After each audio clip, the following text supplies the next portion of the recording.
So I've been looking at these Game Boy Advance systems with the backlit screens for a while. I see them pop up online all the time on like eBay, and really looking at the screens, they look really, really good. The form factor of the Game Boy Advance, I think, is much better than the SP, and the idea of modding up a system like this is always fun. We did the Game Boy Pocket here, the backlit screen for that, and I really enjoyed making it, so I started ordering parts, but I needed a screen. When I was at MagFest, I came across one, and then I had the last few parts come in, and I pretty much sat down and said, well, we can build this thing, but I was going to wait, mostly because we have now acquired an office, and the office has several rooms. One of those rooms is going to be designed around TechWave. A lot of people really enjoy it, and I wanted to up the quality a bit further, so look for that. But this was kind of at the point where I'm like, it's going to be a bit before I could do this, but all the parts are here, and I want a backlit Game Boy Advance, so what you guys are actually about to see is me literally just building the thing, kind of going through it and seeing the results at the end, but really, really need to build this thing, so let me know what you guys think about that at the end, and look forward to a new look for TechWave. Still kind of the same idea, though. We'll get different GameCube games, of course. We'll open up the new stuff, the old stuff, and just have some fun with technology. But thanks, guys, for watching to get us to this point where we could get a full office, and look forward to a lot more for the channel because we're just getting started. Now, I ordered quite a bit of stuff, and it took time for everything to arrive, but after ordering from like 4 or 5 different places, I know it was Retro Modding, Handheld Legend, Modmatic.io, and then the other one was funnyplaying.com. I finally had all the stuff come in, and I'm basically able to create what I would dub the ultimate Game Boy Advance, I guess we could say. And of course, there are a couple ways you can play these different classics, right? Pokemon, Metroid, Fusion, Zelda, Golden Sun. There are a couple ways you can already do that and have a backlight or a front light. I've even done things like mod an entire Game Boy up with a Game Boy Pocket with a light there. That way you can, of course, play them in the dark. And then we know we do have the Game Boy Advance SP. But the thing I'm not a big fan of with the SP, while it does, of course, work, I'm not a big fan of the button placement because I think it's just the buttons are just not great for most people who maybe have medium to larger hands. It gets very, very cramped. And that can be kind of a problem to me. The screen itself, this is a front-lit one. So there's also the AGS 101, which I don't actually have right now. That has a backlit screen and looks like a million times better. And that's essentially what we're going to be using for this, is a backlit screen with a kit that I managed to pick up at MagFest. So I'm excited to add this to the collection after we get it all done. And I also had the idea of doing a couple of other mods to it as well, and that's why I was kind of working towards the Ultimate Game Boy. Basically, once I ordered one thing, I was like, oh, well, we can try this, and then this, and this. So a quick rundown with what I'm hoping to accomplish here today in this video. Make this screen, actually add a backlit screen to it. I want to add a rechargeable battery pack that actually charges through USB-C, which would be, I mean, think about that, Game Boy Advance with USB-C. And there's also an audio modification that will add a different speaker and amp to it so that it's much louder and it just sounds better. I have not had any experience with any of these on the Game Boy Advance, so this is all going to be new to me, and I thought it'd be really fun just to do a video kind of going over my process with this as we work through it. Now, after looking at some of the instructions for how to do all of this, you do need a soldering iron of some kind to do the screen and the audio amp. I believe the actual rechargeable battery pack with USB-C does not need any of that. It just replaces the current pack back here, so I have some AA's in here. It'll basically replace all of that, but everything else you will need a soldering iron for. But it's not like serious or insane soldering, nothing like that. It's a couple of wires. I want to say the screen needs 3, and then the audio amp probably needs the most at like 5 or 6, but they're not difficult to do. If you watched me do that N64 Ultra HDMI, yeah, way harder than this. So for the most part, if you have even like your basic $5 soldering iron and some solder that you got from Radio Shack back when it was still around, you should be able to do this. I did also get a different casing for this. I think I'm going to reuse the back plate because it does have like the serial number, and it did come with another sticker like this, but this is original, and I really just got the casing because the front is cut out to be more suitable for the LCD or the panel we're going to use. the little screen here. It's basically set up to better house it rather than have to try to cut it and get it just right with like an X-Acto. I mostly just wanted to have it already pre-cut and everything for us for this one. So I still have to get the board out, and then we should be able to pull the screen and test it. I do have all these buttons here, and what I'll do is I'll actually take these out and just clean them with like soap and water, warm water and some soap. If I was doing like a modding service, I would probably run it through like an ultrasonic cleaner, which is what we had at the old store that I would work at. We would use those for boards and any kind of plastic, well, any kind of bits like these that we'd want to really clean up really well. You can use all kinds of stuff in them. We would use like distilled water and a little bit of alcohol or something in there just to make it our own mixture. But for now, if you're just like at home, take these out, put them in like some Tupperware with some warm water and some soap and let it soak for a bit, and then just take a dry brush and scrub them. That should get it clean enough for just what you have around you at home. Get rid of any of the sticky gunk or stuff that's kind of built up in here. Skin cells, all kinds of stuff from pressing it will build up kind of in these crevices around the D-pad and the A and B button, of course. Once you lift the screen out, you'll be left with this. This is the other casing that I picked up though.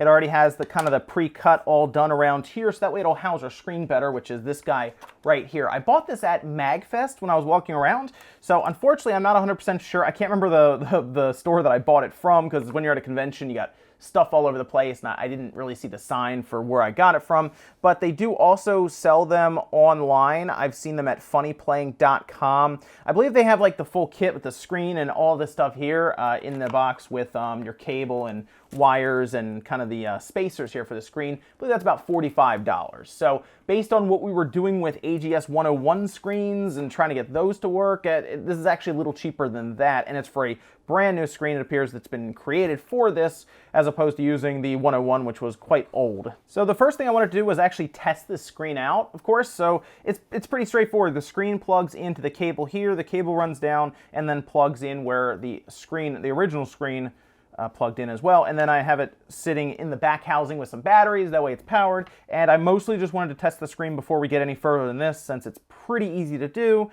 And if I turn this guy on, that looks amazing. I have the front still on, so it has a little line here because of this guy, but that looks really, really good in person. I don't know how well it comes through on camera. It looks pretty good.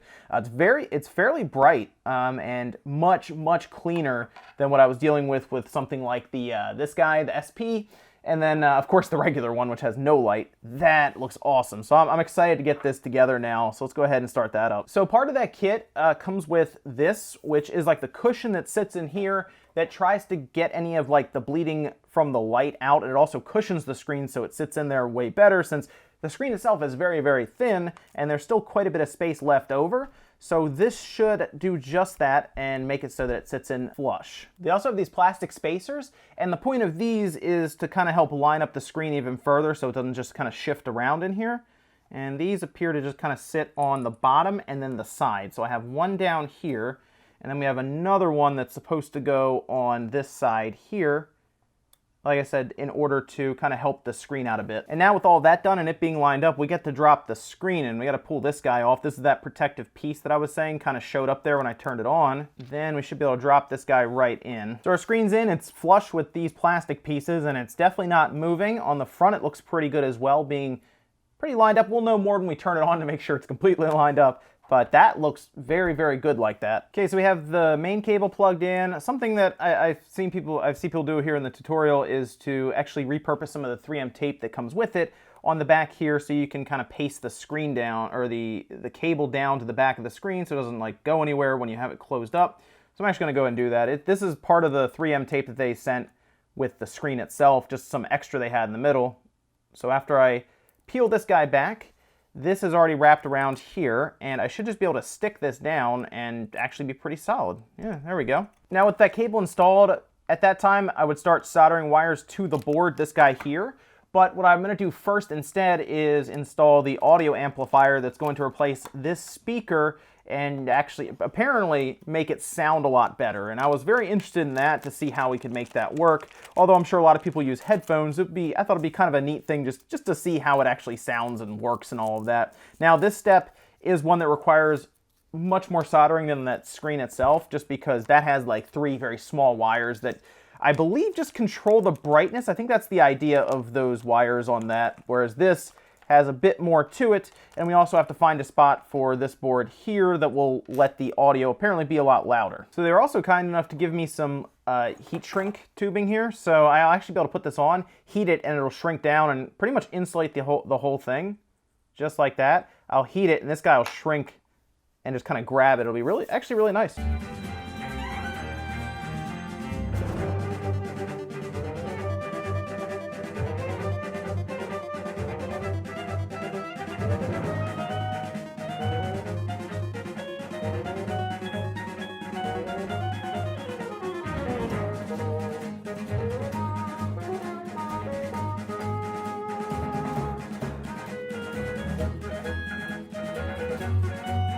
So you don't need a lot of heat to accomplish that. This will shrink pretty easily. I think at one point people were using hair dryers, but usually you just use some sort of hot air.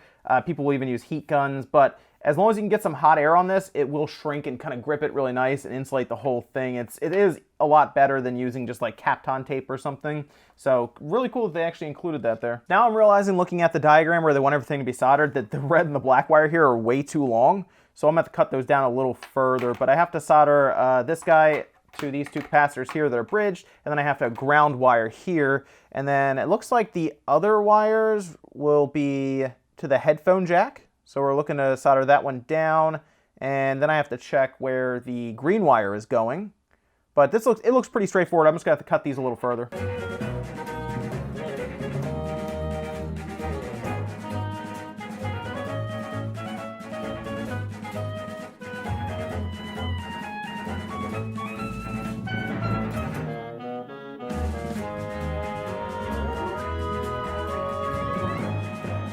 Okay, so quick check here. We have our board. We have all of the wires all soldered in. We have our speaker that wraps around here with a nice pad there. This was stuck with some good padding, 3M padding underneath of it, so that's not really going anywhere. That's everything there for the audio amplifier install. Now we're going to go back to the screen so that we can get that done, and then we can put it all together, pop in the replacement battery pack with the USB-C charging, and I think we're just about ready. So they were kind enough to mark them here. We have ground, we have select, R, and L, and the idea here is when you hold select and press R or L, it will cycle up and down in the brightness, which is, I mean, that's a cool way to do it. You're, I guess, not really holding select and pressing L and R very often in gameplay, so that makes some sense. And the idea here is they gave me some wires, and I have to run the different wires from these to the board.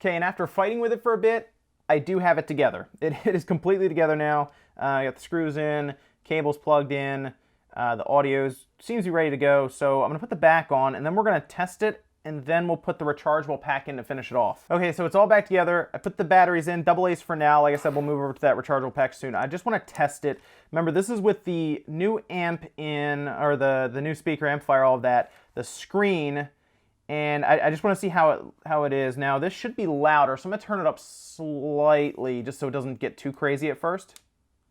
Oh, look at that. That screen looks so good. Man.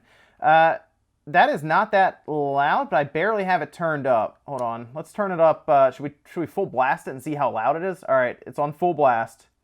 Here we go.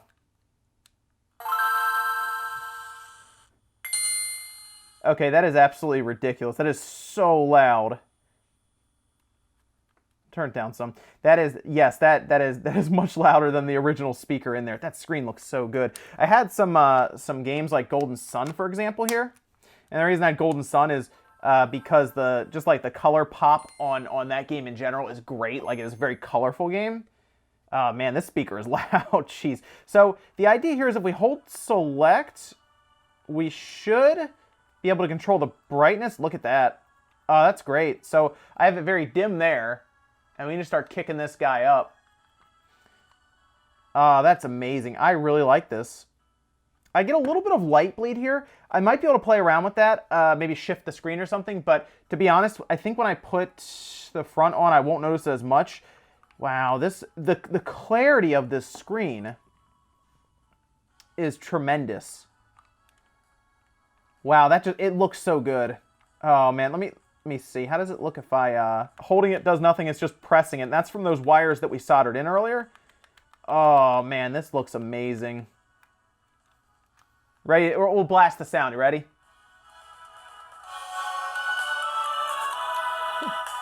Wow, jeez. That's definitely Golden Sun. And to cap it all off, I did get a new front jewel, a new front piece here. And this is actually like glass instead of it being plastic. So it'll give it a more premium look. I believe people say it also looks a bit better, of course, because it is it's glass, so it's more clear and all of that. I think it looks better overall on the system. So that's one of the reasons I wanted to get it, just because of that. But we kind of drop it on there. There we go. Look at that. That is a nice looking Game Boy Advanced right there, I must say. Now, I can't get over that screen. It looks so good. But there is still one more thing I want to do to this to make it complete, the ultimate Game Boy Advance, and that is to eliminate the need for the AA batteries, specifically by using this guy. This is the PowerUp Advanced V2, and the idea here is it replaces those batteries with its own rechargeable battery pack here, and then it also has a charge port on the bottom that will allow it to, of course, plug in and then charge through USB-C. So this kit comes with the board that will plug in and let us charge it. It comes with a heat guard that you actually place between the battery and the main board in here, and then of course our battery. And I'm realizing something right now. What I'm probably going to do is install this just so we can check it out, but I'll probably have to order the backing for this so that I don't have to cut up an original like one of these guys, because otherwise I believe you'd have to cut it so that the USB-C port will stick out of the bottom. I'd rather just have it done straight up by like a company, make sure it looks really, really good. So what I think I'm going to do is, because I don't have, I thought I ordered it. They have it on their website, but there is a battery back, or a back for the Game Boy Advance you can get that already has a nice little cutout here for the USB-C port. What I'm going to do is I'm going to install this. We'll check it out, of course, but I'll probably order one of these down the road so I can go ahead and complete the whole thing so it looks really, really nice. Otherwise, I would just trim this or file it, and I don't think it would look the best. So I'd rather it look as stock and nice as possible. So I'll do it that way, but I do still need to cut this guy out here, and then we basically sit this in after removing this clip. So this clip just pops out right here. It's actually not attached to anything. You can pry that out with like a flathead driver without even having to open it. This piece needs to go away. It's a little piece of plastic in there, just some trimmers. We'll clip that out. And it says I also have to trim off this one here on the right side so it can fit in a bit better.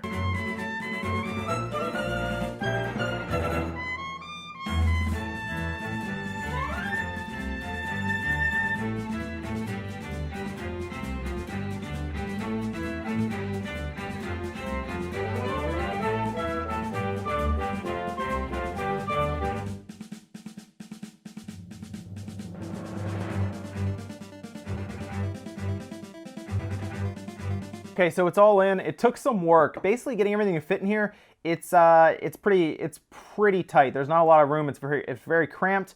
But the idea is once you push this all together and it's good, and it shouldn't have to really be opened again or done anything with. Like I said, unfortunately, the backing I have here does not have this little slot here for the USB-C, but I will get that kind of brought in. And there's also a spot that will change when it comes to the light, like the back. They have like a little plastic peg that comes out of here, and it should also tell you your battery level and all of that. But I believe this can still kind of detect if it's too low, and that'll turn red. So there's also that. Hopefully there's a little bit of battery. Yeah, look at that. So this isn't using any AA's now. We're, of course, powering off of the board that is plugged into the battery underneath. And then we have our charge port here. So we've eliminated the AA's. We have a much louder speaker at this point, and we have the fully backlit screen that can be controlled through the Select and L and R. Nice new glass front here. This is a pretty nice Game Boy Advance. But I am interested in plugging in the USB-C just to see if it'll charge. Look at that, you got a little red light there. So that's the idea of that peg. It comes out and it'll tell you if it's charging and all of that. So the Game Boy Advanced here, like I said, backlit screen. It's controllable with brightness. Nice new speaker with the much louder speaker with the amp and everything in there, and charging through USB-C. Now the one thing with this is it appears to take quite a while to charge. They say 4 to 5 hours to charge from a completely drained battery, although you can still play while it is charging, so that's all fine as well. But yeah, I gotta say, looking at this, let's grab Pokemon Yellow real quick. We'll grab a nice little Game Boy game here that I think some people have heard of. And we'll fire that guy up. Look at that, that looks so good. Oh yeah, I can turn it up some too.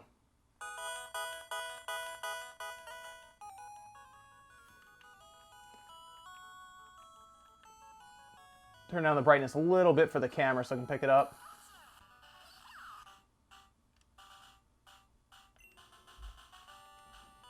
It looks so good on this. The screen just looks really, really clean, I think is the biggest thing. These won't have like any kind of backlight bleed, of course, because they just deal with the center of it. The new speaker's nice and loud. Yeah, I'm really liking what I'm seeing here with this Game Boy. Another classic here with Pokemon Fire Red. There we go.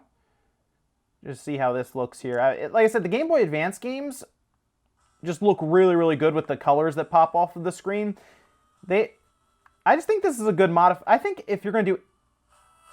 Yeah, the speaker's so loud. I think if you're going to do any kind of modification, like this screen is really good. And technically, you don't have to solder, I guess. You won't have the control of like the brightness setting L and R with select paired to kind of make it really bright or really, really dim. That's the one thing I guess you would lose. I don't know. I guess it would default to just the basic brightness, probably around this. But even this is really good. I just love the Game Boy Advance when they're backlit like this. I think it's a great form factor overall.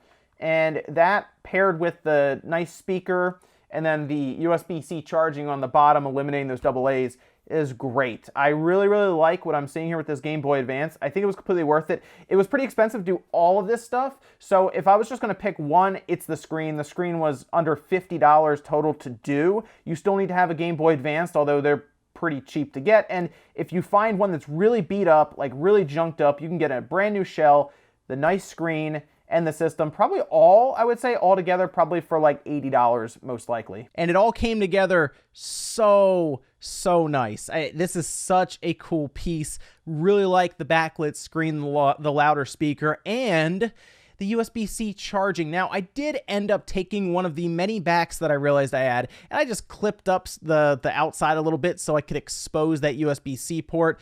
That way I could still put the backing on, which I did. It's not pretty, but I was curious how much room was underneath of that port in case I want to get it like a 3D printed and stuff that I'm looking around for right now. That way I could have some pictures and some measurements as to where the port is, and I'll look into that a bit further. I mean, now it's functional. It just isn't very pretty, really, but man, what a cool system. I really like it. Gonna check out more and more Game Boy Advance games now that I have this thing, and then of course the GameCube Game Boy player, so I guess I can go between the two. Pretty cool there. Let me know what you guys think about the ultimate Game Boy Advance build. Had a lot of fun doing it. Guys, make sure you like the video on the way out if you enjoyed it, dislike it if not, and I'll see you next time.